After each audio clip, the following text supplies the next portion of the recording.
할렐루야. 우리 할렐루야 찬양대 또 우리 실내악단 어제 밤늦게까지 섬기시고 또 이른 아침 준비하셔서 하나님께 찬양으로 영광 돌린 것 하나님께서 기쁘게 받으신 줄로 믿습니다. 우리 성도들에게도 큰 은혜가 된 줄로 믿습니다. 특별히 우리 박영길 집사님 그동안 세종시로 근무처가 옮겨져서 우리 교회를 떠나 있었는데 난 금방이었던 것 같은데 벌써 8년 됐다고 그러세요. 잠깐 일어나시면 좀 박수로 다시 환영하겠습니다.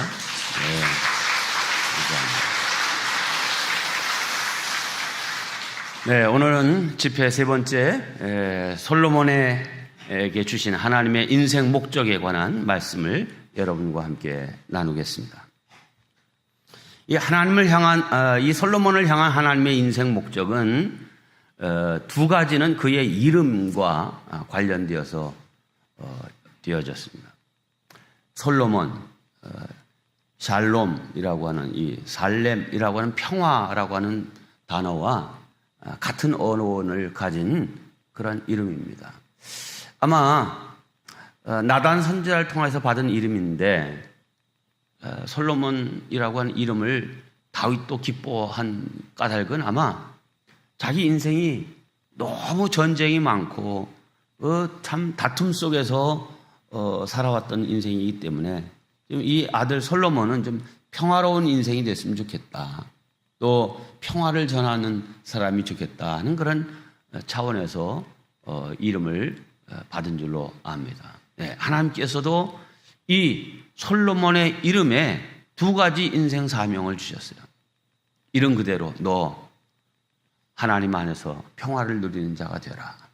네 아버지는 이 평화를 얻기 위해서 칼을 가지고 전쟁을 통해서 나라를 안정시키고 그 평화를 이루었다. 너는 하나님 안에서 내 안에서 평화를 누리는 사람이 되라. 그리고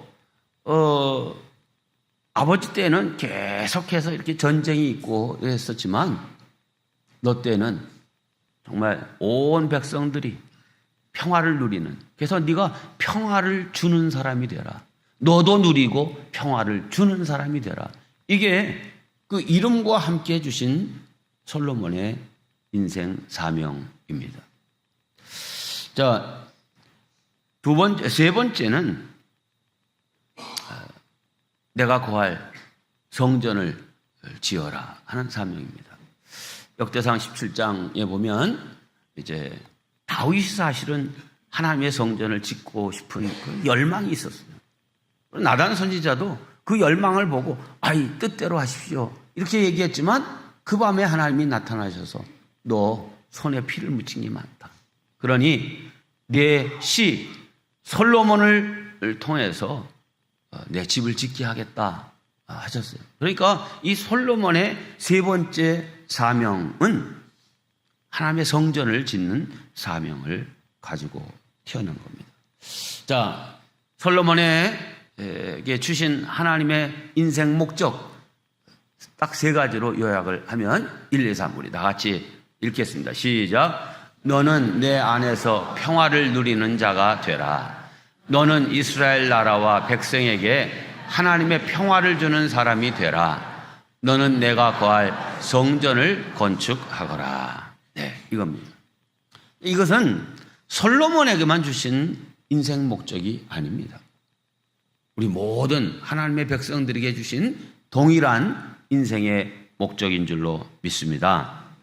여러분, 저와 여러분은 하나님 안에서 평화, 샬롬을 누리며 살도록 창조되었습니다. 즉 하나님 안에서 평강과 평화와 기쁨을 누리며 살도록 우리 인생을 하나님이 지으신 겁니다. 그리고 두 번째, 또 다른 사람에게도 이 샬롬, 평화를 누리게 하는 자로 넌 복의 근원으로 살아라. 사람이 평화한 게 제일 귀중한 건데 너로 인해서 너희 집이 평화하고 너로 인해서 너희 삶의 그 주변이, 직장이, 교회가 다 평안을 누리게 해라 하는 겁니다.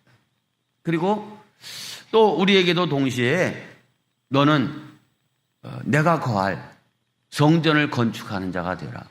이건 물리적인 교회를 건축하는 사명도 중요하지만 그것보다 더 깊은 의미는 네가 있는 자리, 거기가 내가 거할 만한 그런 곳이 되게 해라. 너로 인해서 너희 집이 하나님 내가 거할 수 있는 그런 집이 되게 하고, 너로 인해서 너의 직장이 하나님이 거할 만한 그런 직장이 되게 하고, 너로 인해서 너의 속회가, 너의 선교회가 정말 하나님이 함께하는 그런 선교회, 그런 속회가 되게 하라 하는 이 사명을 우리에게 주셨다 이 말입니다. 자, 그 사명이 우리의 사명임을 믿으시길 바랍니다. 솔로몬이 그 인생 전반부에는 이 사명을 그래도 어느 정도 잘 감당했습니다. 하나님을 향한 마음이 있었고 열정도 있었고 또 결단력도 있었기 때문에 그 자기에게 주어진 사명에서 그리 벗어나지 않고 그 일을 잘 감당했습니다.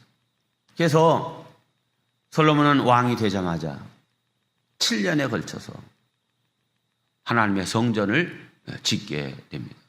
이 성전이 완공되자 바로 뒤이어서 이제 13년에 걸쳐서 왕궁을 짓게 됩니다. 성전에 비해서 왕궁이 더 규모가 훨씬 더 컸겠죠. 왜? 많은 사람들이 살고 근무하는 곳이 이제 왕궁이니까 시간도 더 많이 걸리고 그랬을 겁니다. 자, 그런데 총 20년 동안의 이 건축 사역이 다 끝나자마자 솔로몬의 마음이 변하기 시작한 거예요. 솔로몬 정말 화려하게 지은 그 왕궁에서 딱 이름대로 평화를 누리면서 이야, 참 내가 이런 평화를, 이런 호사를 누리며 살게 됐구나. 좋았겠죠.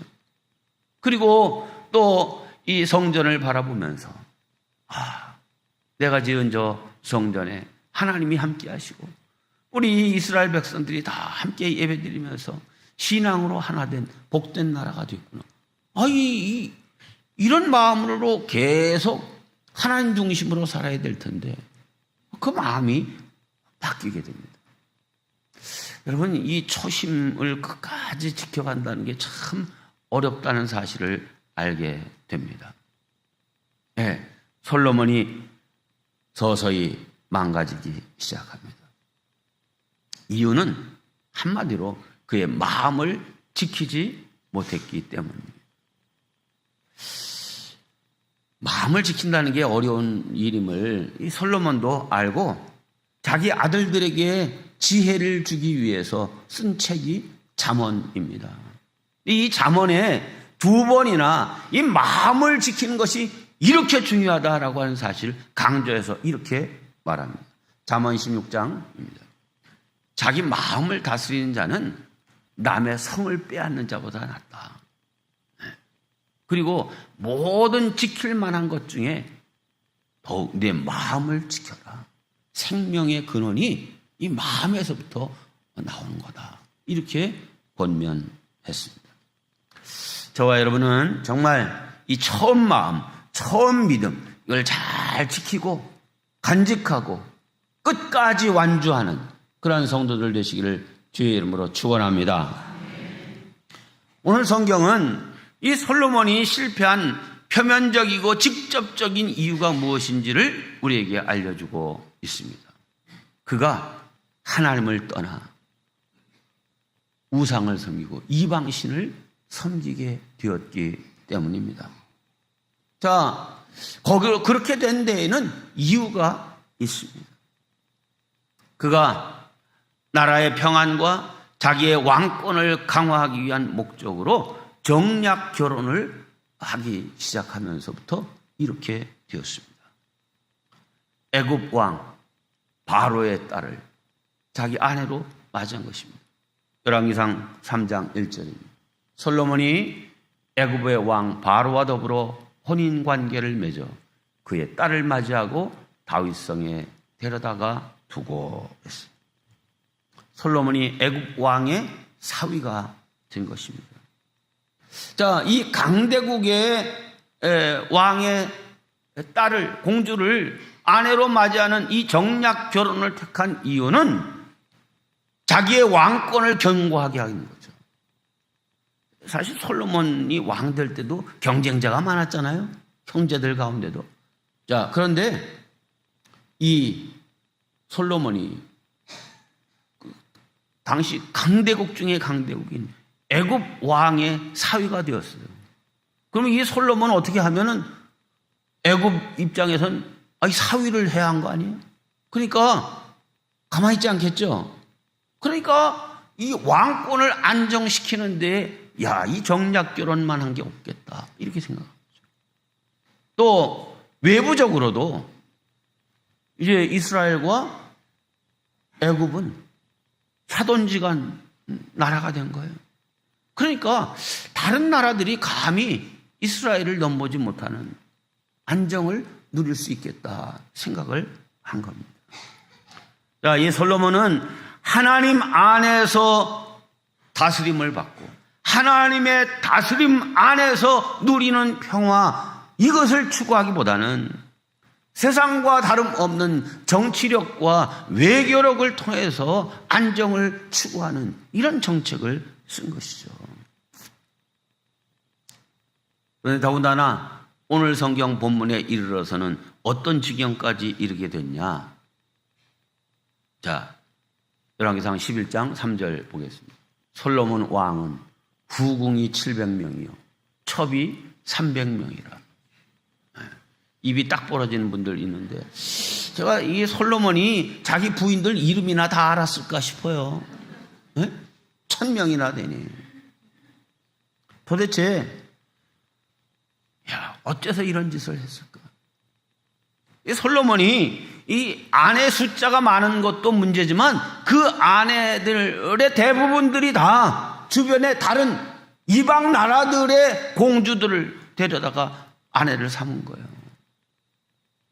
자, 하나님께서는 일찍이 신명기에 벌써 이방 사람과 혼인 관계를 맺지 마라 이렇게 엄하게 명령하셨습니다. 신명기 7장입니다. 자, 우리 한 목소리로 봉독합니다. 시작. 또 그들과 혼인하지도 말지니 내 딸을 그들의 아들에게 주지 말 것이요 그들의 딸도 내 며느리로 삼지 말 것은 그가 내 아들을 유혹하여 그가 여호와를 떠나고 다른 신들을 섬기게 하므로 여호와께서 너희에게 진노하사 갑자기 너희를 멸하실 것임이니라. 그렇습니다. 그게 남편이었던 아내였던 믿지 않는 그런 사람과 함께 결혼함으로 그들이 우리의 영혼을 망가뜨리고 타락시킬 것을 염려해서 그런 이방인들과는 결혼하지 말라 이렇게 말씀하셨죠. 하지만 솔로몬은 이 하나님의 명령을 불순종했습니다. 하나님의 명령을 어긴 거예요. 자, 여러분, 사람이 왜 죄를 짓게 됩니까? 거긴 다 이유가 있죠. 마음의 동기가 있습니다. 솔로몬이 단지 그냥 여자를 좋아해서 그렇게 1000명이나 되는 부인을 얻었겠어요. 여인을 좋아한 이유 때문이라고 하면 굳이 이방 여인들을 그렇게 데려올 이유 없잖아요. 우리나라 의자왕도 3000명이나 얻었다는데 자기 나라에서 이스라엘에서 1000명이든 2000명이든 구할 수도 있었을 텐데 전부 이방 여자들을 얻어온 거예요. 여기에는 정치 외교적인 이유가 있었던 거죠. 네. 왜 그랬을까? 솔로몬이 한 20년 정치 딱 해보고 나니까 아주 어린 나이에 왕 됐잖아요. 그러니까 이제 20년 지나니까 이제야 어떻게 보면 30 초반 이 정도 된 거예요. 그러면서 세계의 눈을 뜬 거예요. 많은 사람들이 솔로몬을 찾아왔었거든요. 시바의 여왕도 찾아오고 에디오피아 여러 나라에서 솔로몬의 지혜를 배우기 위해서 찾아왔어요. 자, 그러면서 이 국제관계에 눈을 뜬 거예요. 그리고 그러고 보니까 자기가 다스리는 이스라엘이 강대국이 아닌 거예요.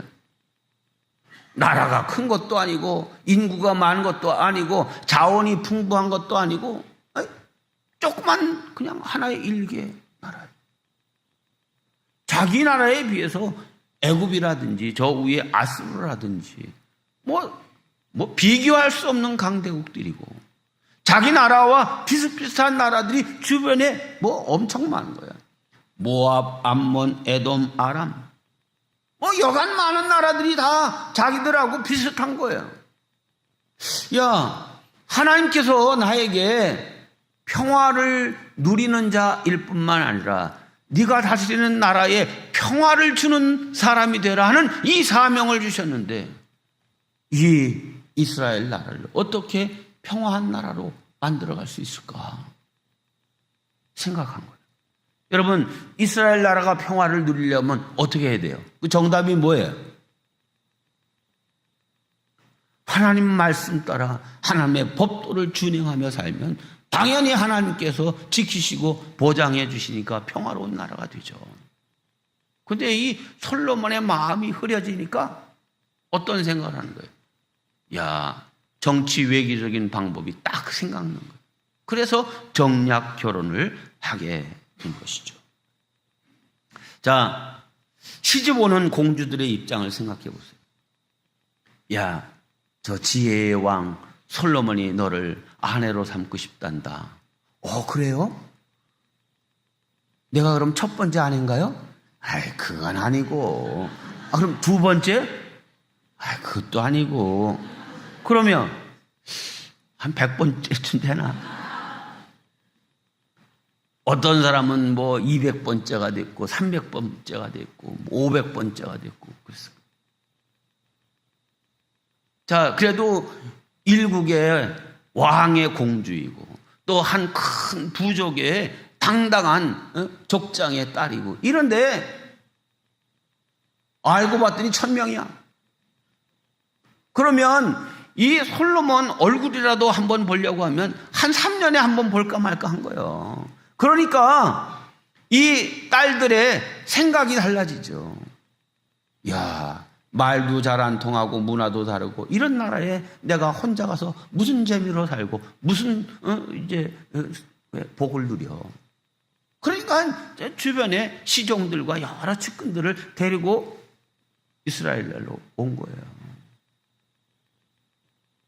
그러니까 자동적으로 그 나라의 문화와 거기에 종교가 따라 들어오게 된 거죠. 자, 이 공주들이 시집 와서 이제 솔로몬을 만나게 되고 사랑하게 되고 이렇게 될 때 임금님, 저한테 소원이 있어요. 무슨 소원이야? 얘기해라. 제가 이렇게 올 때 여러 나를 도울 사람들을 데리고 왔는데 이 사람들이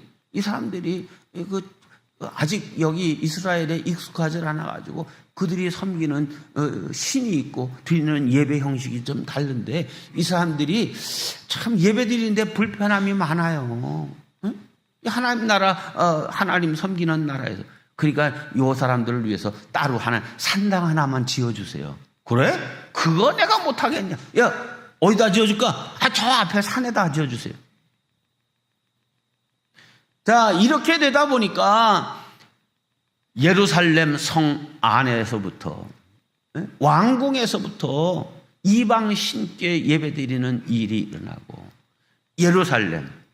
예루살렘이란 이름 뜻이 뭐예요? 제루라는 말은 집이란 뜻이고 살렘, 샬롬이란 뜻이에요. 평화의 집인데 이 하나님이 다스림으로 평화의 도성이 된 이러한 곳에 이방 우상 사신들이 예배드리는 이런 일이 벌어지게 된 거죠.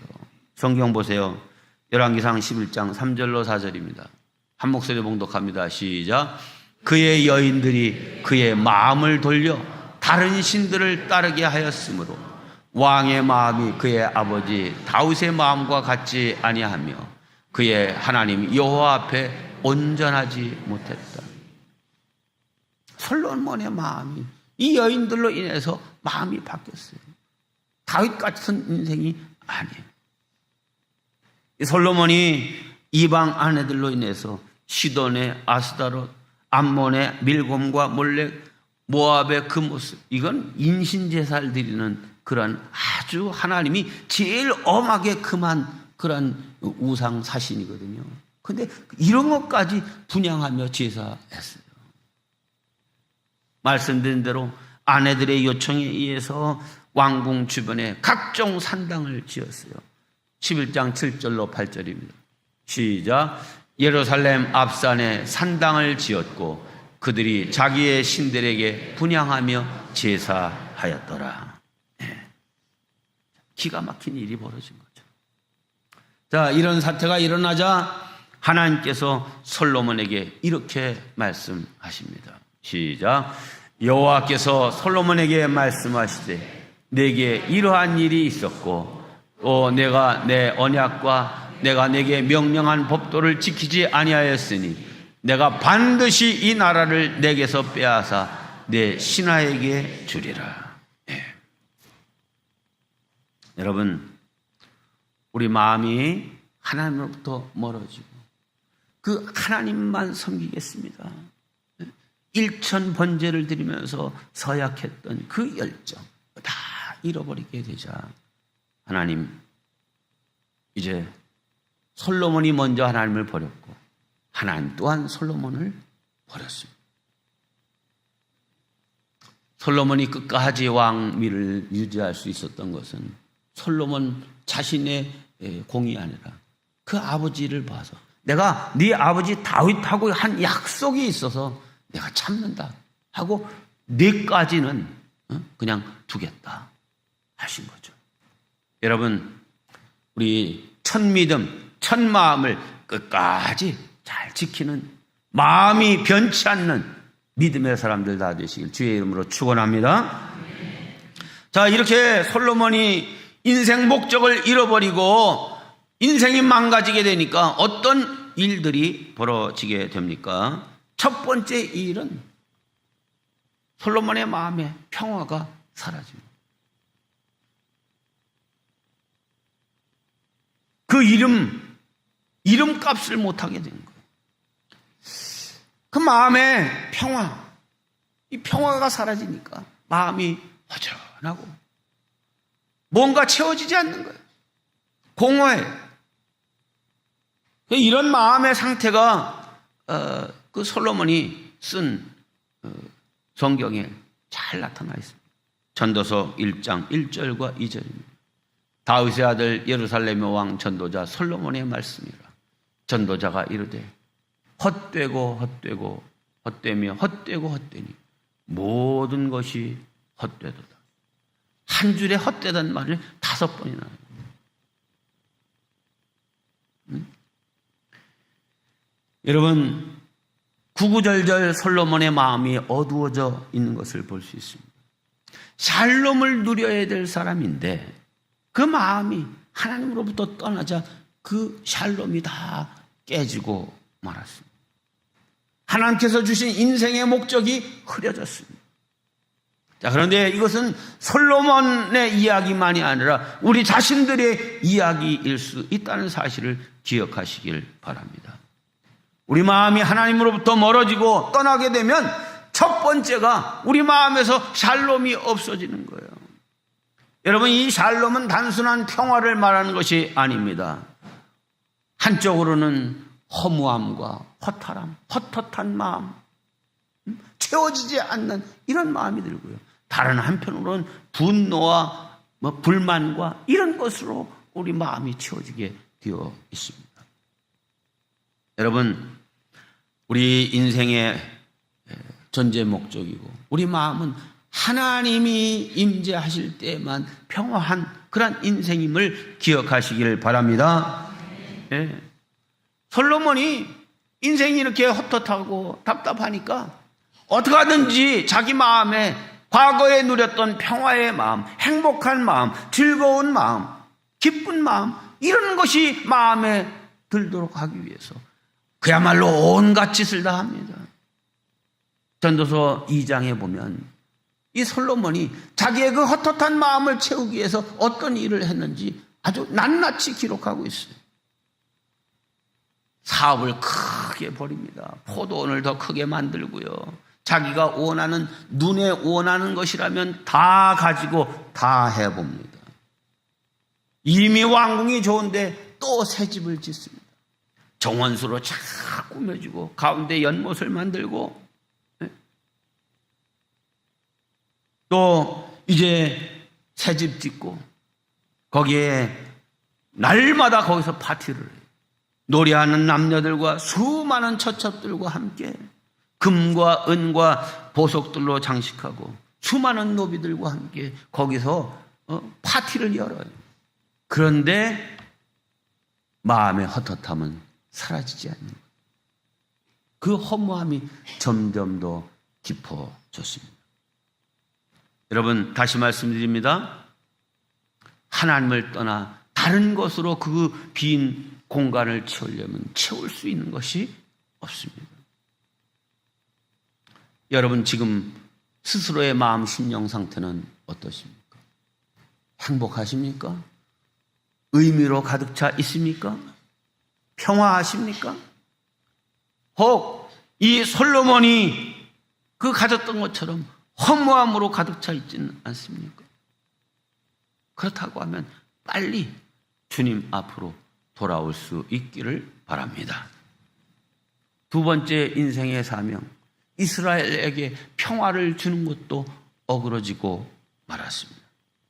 네, 너는 샬롬을 주는 자가 되라 하는 것이 인생 사명이었는데, 성전 건축을 하고 이제 그 왕궁을 건설하기까지 이 솔로몬이 오직 하나님을 중심으로 해서 살 때는 백성들의 마음이 하나가 됐었어요.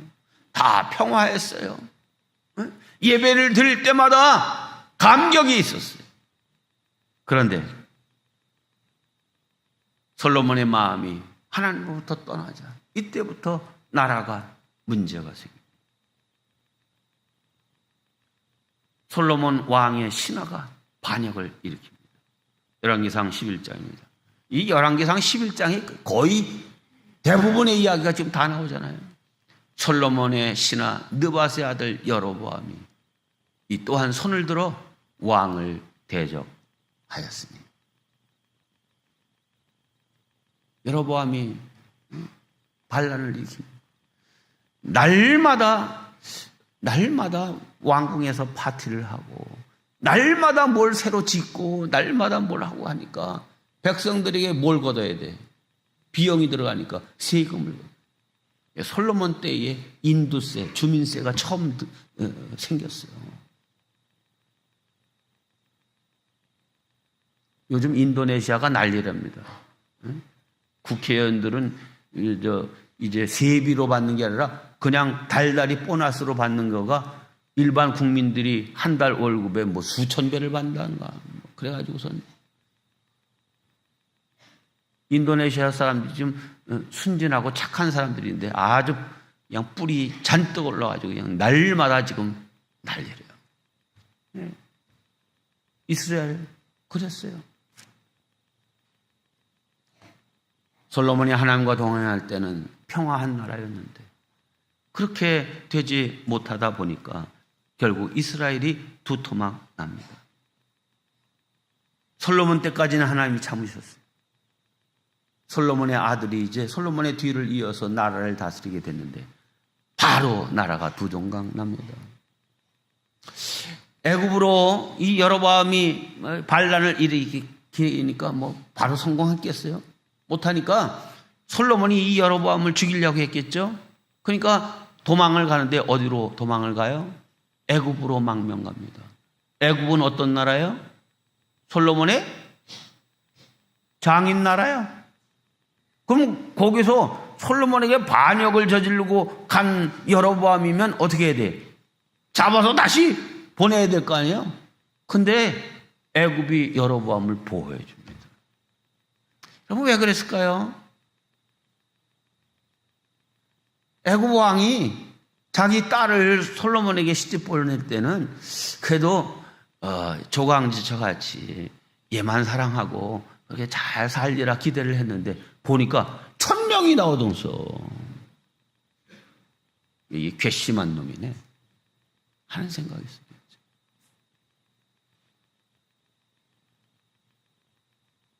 솔로몬이 죽자 망명 갔던 여로보암이 올라옵니다.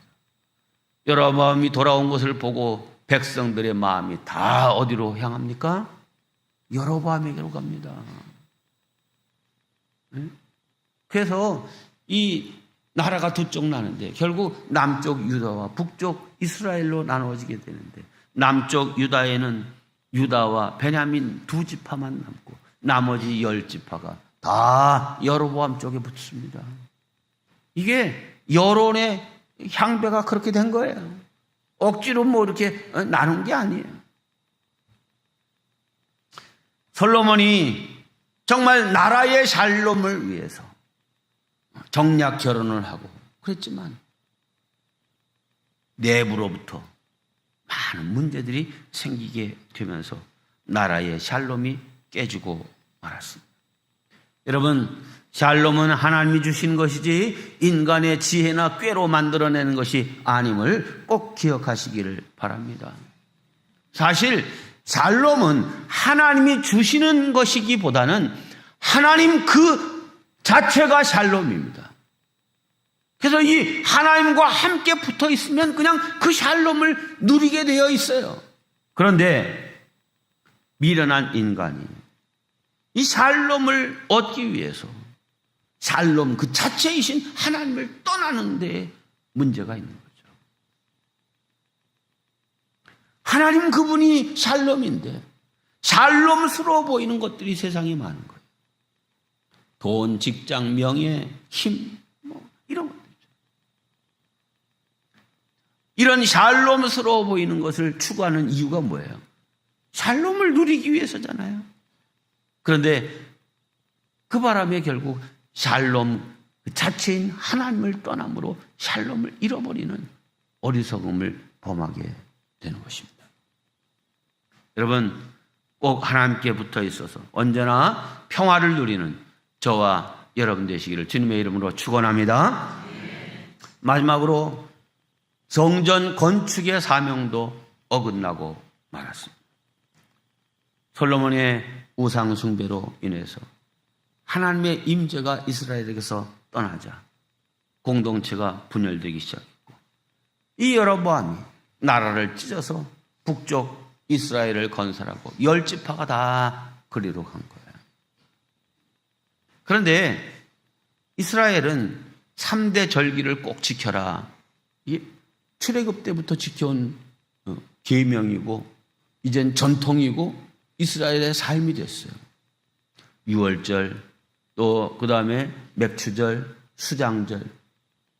뭐 각각 이름은 다르지만 이 세 절기에는 12살 이상 먹을 사람들이 다 이 예루살렘으로 가서 성전에서 함께 예배드리고 여호와 하나님의 백성됨을 기뻐하고 하나님께 예배됨으로 온 백성들이 함께 모여서 하나님께 예배하면서 그 주시는 은혜를 누리는 이게 이스라엘인 거예요.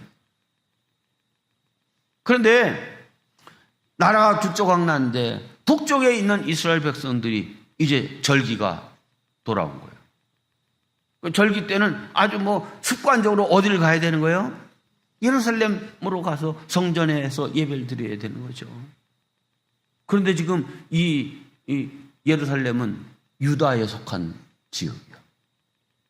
그래도 뭐 지금 철조망이 쳐져 있는 것도 아니고 지금까지 그렇게 살아왔던 거니까 당연히 그냥 예루살렘으로 다들 가는 거예요. 그러니까 그걸 바라보는 북쪽의 지배자 여로보암의 마음이 불편해요, 불편해요. 이놈들 봐라. 야, 이러다가 안 되겠어요. 우리 그래도 그냥 다 하나님께 예배 드리려고 그러면은 그냥 나라가 하나 돼야지 이렇게 뭐 나눠져 있으면 안 되겠어요. 그러다가 내 권력 다 뺏기는 거 아닌가 하는 염려가 여로보암 마음속에 들었어요. 그러니까 안 되겠다. 자, 남쪽 유다로 가는 길을 가지 못하게 성곽을 지어라. 장벽을 딱 다 세우는 거예요. 그리고서는 이제 예루살렘까지 갈 필요 없다. 사마리아에 이제 가짜 성전을 짓습니다.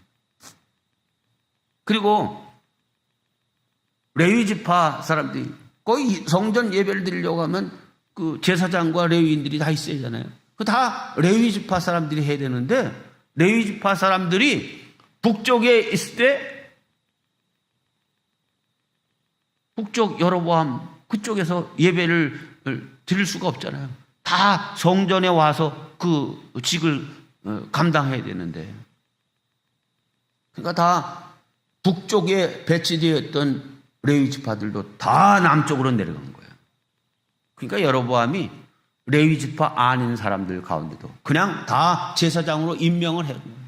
오늘부터 너는 제사장, 너는 레위인. 그러니까 못 가게 하고 거기 사마리아에서 거기에서 예배를 드릴 수 있게끔 만들어 놓고는 딱 나라를 끊어 놓으니까 이제 절기 때마다 예루살렘 성전에서 모여 하나님께 예배드리며 하나님을 찬양하는 온 이스라엘 백성 전체의 축제, 영적인 축제가 끊어지고 하나님 안에서 우리는 다 한 백성이다 라고 하는 이것이 다 깨진 거죠. 이 성전 예배가 소용없는 거예요. 여러분, 솔로몬이 물리적인 성전은 지었지만 예배가 예배되지 못하게끔 만들어진 거예요.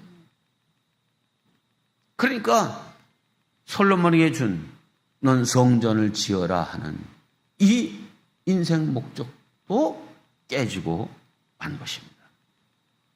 사실 솔로몬의 성전이 이렇게 무너지기까지는, 즉 북왕국으로 분리되기까지는 꽤 오랜 시간이 걸렸어요. 그 말은 솔로몬이 마음을 돌이키고 다시 초심으로 돌아갈 수 있는 기회와 시간이 많았다는 거예요. 그런데 끝까지 돌아가지 않았어요. 다른 것으로 다 채우고 다른 것으로 해결하고 다른 것으로 인간적인 꾀나 지혜로 해결해 보려고 했던 거죠. 결국 그에게 주신 데스티니, 인생의 목적 한 가지도 이루지 못하고 다 깨트려진 인생이 되고 말았습니다. 그래서 솔로몬은 지혜의 왕이 아니라 사실 부끄러운 이름이 되고 말았습니다.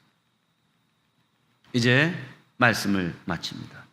성도 여러분, 하나님께서 우리에게 주신 인생의 목적을 잘 알고 그것을 잘 지키고 준행하도록 우리 마음을 잘 지켜야 합니다. 그래서 하나님의 뜻을 이루어드리고 행복한 인생, 지혜로운 인생, 참으로 성공한 인생들이 다 되시기를 주님의 이름으로 축원합니다.